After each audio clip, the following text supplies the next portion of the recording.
everyone, my name is Drew Schull and I am accompanied with KaylaAnn McGowan. And KaylaAnn is a certified advanced rolfer, and today we're going to speak with her to find out a little bit more about what that means, what it looks like, how we got here and everything. So I just want to start off with an introduction. Just to tell us about a little bit about who you are, why you got into this, what keeps you in it. I got into Rolfing because I had flat feet and back pain, and I was teaching a yoga class and I was thinking about going to massage school because I thought maybe that could help, but even though I wasn't finding success in those practices of massage with finding help in my body, so that's kind of interesting now that I talk about it. But I ran into a rolfer and she's like, you don't need to be a massage therapist, your hands are too good for that, you need to be a rolfer. And I said, what's that? And she's like, your feet are flat and your head's crooked, do you want to fix it or live with it? And I said, well, I've been trying to fix it for a long time, so I'll give it a try. So by the second session, we went over, there's 10 sessions in Rolfing, and the second session is about bilateral support of the legs. How do each foot come down? How does each leg be independent of one another so that your hips can start being individuals again? And in that session, I found arches in my feet, and I got up and I looked at my feet and I looked at my rolfer and I was like, there's arches in those feet. She's like, yeah, I can see them. And I was like visibly crying because I was like, I've been working on that for years, trying to get arches in my feet. And so I said, wow, that's insane. So let's live in this. And so I was looking at becoming a rolfer, thinking about dropping my accounting degree, which I did. And after the third session, I was like, where's the school of Rolfing? And I was lucky, I was already living in Colorado at the time, so the school was in Boulder and I was living in Denver. So I just drove the 45 minutes to go to the class, and it's a 3-month program. There's 3 phases of the program, so I did that. And I also went into Rolf movement training because I was like studying yoga already, and I was like, well, I like this movement stuff, so what other kind of movement can I learn that's on top of yoga? And man, are those things completely different. Fascial movement versus muscle movement, completely different cueing. It's a hard time for me to go to a yoga class because the cueing is so different. Because when we think about now, what it keeps me in this work is the 70% of who we are. And the cueing that you hear in PT, chiropractics, yoga classes, and any exercise class is all muscle based, which is the 30% of who we are. And the 70% of who we are is fascia. So that cueing, that percentage keeps me going with this, that interest, because it's like, there's so much more that we haven't even learned. It's stuff I learned in college and high school, what we learned in anatomy, physiology is technically only the 30% of who we are. Bones, muscles, organs, but there's no conversation in those books really about fascia. So that's what keeps me going in it, and that's what I'm here to do, is just learn. But I take people apart to put them back together again for a living. That's the short end of the stick. Yeah, it sounds wonderful. Do you mind explaining a little bit about like what Rolfing actually is, like what it looks like? In a session, what it looks like, we're in my office right now, it's pretty cozy, but I'll watch you walk around, because how you walk in life is how everyone walks, and everyone's walk is a signature. So does one hip move differently than the other? Does one side rotate differently than the other? Does your head do something different than somebody else's head? So all of these things are unique to your pattern, and I look at those for a living, and I can change how you walk for a living. So I can say, hey, do you feel like you spend more time on your right leg in walking? Like one leg swings more, the other leg stands. So in a session, I'll assess you, and then we'll do table work, and then we'll do the same assessment that we did at the beginning at the end. And each session is different from one another. So sessions 1 through 3 is superficial fascia. How do I do the front, the back of someone, and then the sides? You experienced session 3, that was pretty huge for you. Yeah. And then session 4 is deep fascia. So we're getting into the deeper things of underneath the superficial layers, because a lot of people will go into the deep layers first, but where do those layers go if they don't have anywhere to expand into? So that's why we have a 10 series of Rolfing, to just honor the process of the human body or the human organism, to give it a chance to open in a superficial way, in a deep way, and then 8 through 10, you haven't been through this yet, but how do you put all that stuff together that we did in 1 through 7? How do you start weaving it together? The superficial and the deeper. So that's the 10 series. And then technically people are like, well, then what do I do after the 10 series? Am I just perfect? People still fall down and go boom, including myself. I ride a motorcycle, so I have my own patterns that I instill in myself. And those sessions are called advanced sessions. So that can be a short project, 3 sessions that we weave together, or 5 sessions that we weave together. I have a client that just came in yesterday. We did a 3 series. And after his session 2, he's like, oh, yeah, let's put on my head next time and my feet, and I think I'm good. And that's a short series for him. Versus another client, he had a bigger problem because he actually got hit by a car after his 10 series. So we're doing a short series. Can you do the 10 series over again? Yeah, I've done it 4 times. So this is a bigger discussion, but essentially we're working with the fascial web to organize it, to put it back together, because those muscles and ligaments and bones are in that fascia. So if you get the 70% of liquid to go over here, the rest of the 30% will go, sure, I forgot. And just like you've experienced, you're like, oh, this is completely different than what I was doing from session 2 to session 3. Yeah. And it's hard to explain Rolfing because your experience of session 3 and my experience and your experience of it is going to be 5 different things. But it's still all the same fascial line that we're working with. But because you have a different experience in your lateral line or your deep line, it's a different experience for you. And you're talking a lot about fascia. Do you mind explaining what that is? I'm not a biochemist, but I can simplify it as the best as I can. I like the gummy worm. The gummy worm piece? Okay, I'll do the gummy worms. So fascia is a collagen-y fiber. If you've ever seen like a lava lamp, it kind of looks like that kind of stuff, and then it can spread apart. But what it looks like in your body is, let's say that you take 10 gummy worms. Gummy worms are muscle, and then you take saran wrap. That's what that is, saran wrap. And you take, the saran wrap is fascia. So you take the saran wrap and wrap every single gummy worm individually. So now I have 10 individual gummy worms individually wrapped in fascia. Now I'm gonna put all of those gummy worms together and then wrap them all together. The outside layer is superficial fascia. The ones that we individually wrapped, the gummy worms, that's deep fascia. So it interplays with the superficial and the deep, and it needs to be able to slide and glide in between each of them. So no muscle touches another muscle. It only touches fascia. And that's what Rolfers touch for all day is fascia. And I don't know if you know this or not, but fascia is a proprioceptive organ. So notice where your favorite person is in the world. Notice where your favorite lunch spot is. Where you might have left your cell phone. See how you're kind of like darting out? Where's the nearest glass of water or the restroom? Pretty close by. So we're a proprioceptive organ. So even in sessions, I'm going, hey, what would it be like for you to reach your foot through the wall all the way to your dorm room?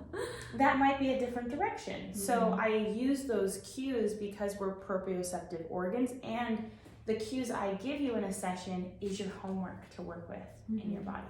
So it's a different form of therapy because it's psychosomatic and it's physical, which is it's a hard bucket to explain what the heck I do for a living. Try to be my parents. What school are you going to? Totally. Excuse me? What about PT school? No, mommy, I want to do it better.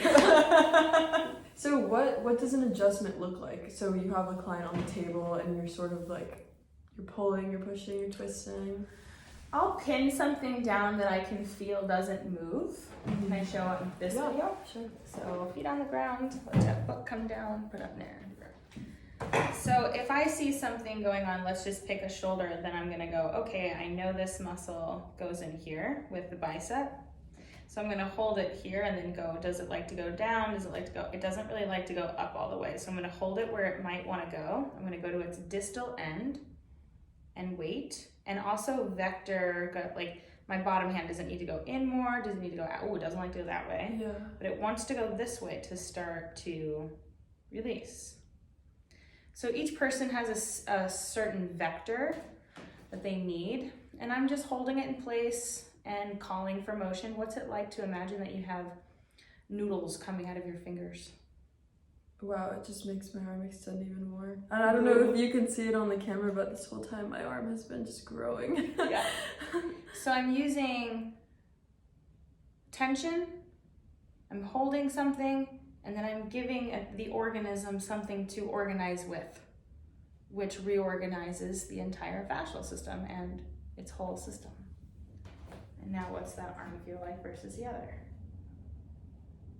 Oh, yeah, it feels a lot lighter. Almost Lighter. like I can move it a lot easier, like less work, and I don't feel it going into my shoulder. And that's the hallmark of a Wow. Rolfing session, is that it feels lighter. Yeah. Because when your fascial system doesn't have to grab on as much, it feels lighter. And the other side will feel heavy. Yeah. And when we're done with this video, I'll do the other arm. Okay, awesome. And that's something that people always tell me, is that like, oh, you need to do the other side. And the joke in Rolfing that I heard in Rolfing school is, what do people pay for in Rolfing? The other side. To match the other one that you just got. Because it really lightens your whole body. And this is why people come back for 10 sessions or do their advanced series. And I still keep going like every 6 months. Mm-hmm. Just to keep up with my own self, because I have habits that I know I like to do. I like to cross my legs. I like to stand like this sometimes. And I ride a motorcycle. Those are my biggest patterns that I know. So I have to keep up with those every once in a while. Unless I have like a bigger problem, like some of my other clients, then I would go into a mini series. Mm. And I tell my Rolfer that's in Montpelier, hey, I want to do a mini series, or I just want to one-off this every 6 months. So it's up to you what you can do with this practice. It's most of the time not covered by insurance. Most insurance companies don't know what we are or what we do. I used to have to label myself as like massage therapist and get a massage therapy license, but I'm not a massage therapist. Yeah, so Rolfing it's sort of still a niche little thing. So Mhm. how do you know how many Rolfers there even are right now? As a board member, I should know that. I should know that, but it's around probably that pay their yearly dues. Probably around 5,800 of us In the world. in the world. So this is something more on the Yeah. on the rise. It's been going since the 1950s, but the Rolf Institute, that we're a small group, Mm-hmm. and how we get the word out is by Rolfing you guys, and the word just gets out that way. Yeah. And then we just keep educating. And then I got on the boards to help grow this into a different realm, and then maybe this will do something else. Who knows? Who knows? Yeah. Okay, so can anyone get Rolfed? Anyone, any age, any body type? Anybody can get Rolfed. Any age group. I've seen babies get Rolfed. I've seen kids at least 2 weeks out of the womb. They were, presenting some irregularities, so we moved it back and it worked pretty well. Oh, wow. The only people that really can't do it, or not can't, but really should double think it, is people with cancer, arthritis, like especially rheumatoid arthritis. I can help with rheumatoid arthritis, but I can help the places above it and below the joint. But the actual place that you have arthritis, that's a chemical process that I can't undo.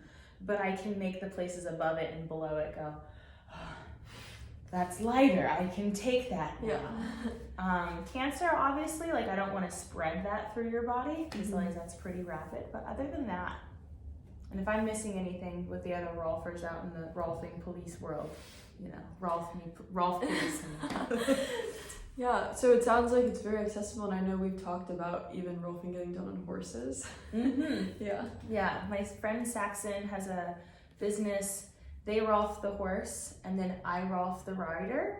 So we met each other a couple of years ago, and we're like, oh my gosh, let's create a business. And now we do workshops where I do my own thing, what I'm already doing with Rolf movement. How do you sit on a chair? How do you know that you're sitting on that chair? How do you notice that your horse is doing this with you underneath you, and trying to get them to understand that their horse is getting body work, they're getting body work, and then how to be more aware of what's going on with the process of that. Because some people just sit on the saddle and just kind of go, but they don't think about how that affects their horse's pelvis, their spine, or anything, how you can work together. I didn't know you could do that either. And then Saxon showed me, and I'm like, oh, we should do workshops on this. And now we do them across the country. It's super fun. We do at least 3 a year. That's so amazing. It's so amazing. I tell Saxon all the time, like, I can't believe we get paid to do this. Yeah. This is fun. Like you said, you're just putting people back together, sort of taking them apart and putting them back together. Yep. Yeah, so what are some like common conditions or symptoms that people come to you with that you've seen just wiped? Let's think about that just last week, and it's a Friday, so we're doing pretty good. I had a vet come in yesterday, and he said that he was about to get surgery on his toe. Like a couple of years ago, they really wanted to give him surgery, and I just unwound the joint itself, and no problem anymore in his foot. Wow. He came in yesterday with some low back pain because he was throwing hay bales pretty rapidly. And so I went from the front of his spine. It actually felt like his disc was going forward of the other. So I just went to the front of his spine and then pushed it back. SI problems, or like if you fall on your butt and your sacrum goes to the side, and if you bend over and you can actually feel your tailbone sticking out to the side, I can put that back. Flat feet, rotated ribs, any back problems, any jaw problems, shoulder problems, elbow problems, hands, knees, feet. Pretty much. All of it. You name it, honestly. All of it, especially like I had a guy that pulled his groin like 15 years ago. Wow. He's walking. He can now do a figure 4 and tie his shoes. Yeah. Incredible. It's huge for him because he couldn't do that. He had to like do this, you know, like. Yeah, it's amazing. And just one last question. What has your personal experience been like as a rolfer? It's the most humbling experience that I've ever been through, because you actually get to walk through life with people as much as I'm aging, they're aging. And I think it's just a nice experience to just walk through life with people, not judge them. Also, when people are like, sorry for my armpits, or I didn't shave my legs, I'm like, I don't care. I signed up for this. And I think like the small gestures of being human and relating to that humanness on a daily basis is like the most heartwarming thing. It's like, oh, I give a shit about that too. They give a shit. I don't give a shit. It's okay, maybe we should give less shits. Yeah. That's my favorite part about being a rolfer, is to learn how to care less, but also to care more for people. Pay attention to the things that matter more, right? Yeah, instead of, I didn't shave my legs today. Sorry, my socks smell. Yeah, well, thank you so much. Do you want to give a little spiel about where we are right now? We're on College Street. We're on College Street. Yeah. If you know where the new YMCA is, I'm right about that. I have my own building, my own office. Yeah, come on by. Full body connection. Full body connection. Sessions are about 75 minutes to 90 minutes because we chat a lot. Yeah. So come on by. You can book it online, or you can come to a Rolf movement class. They're $20 a class. They're once a month. If you come at least twice, they're free after that. Okay. Yeah. Everything's on my website, fullbodyconnection.com. Thank you so much. Thank you. I'm so glad you're doing it too.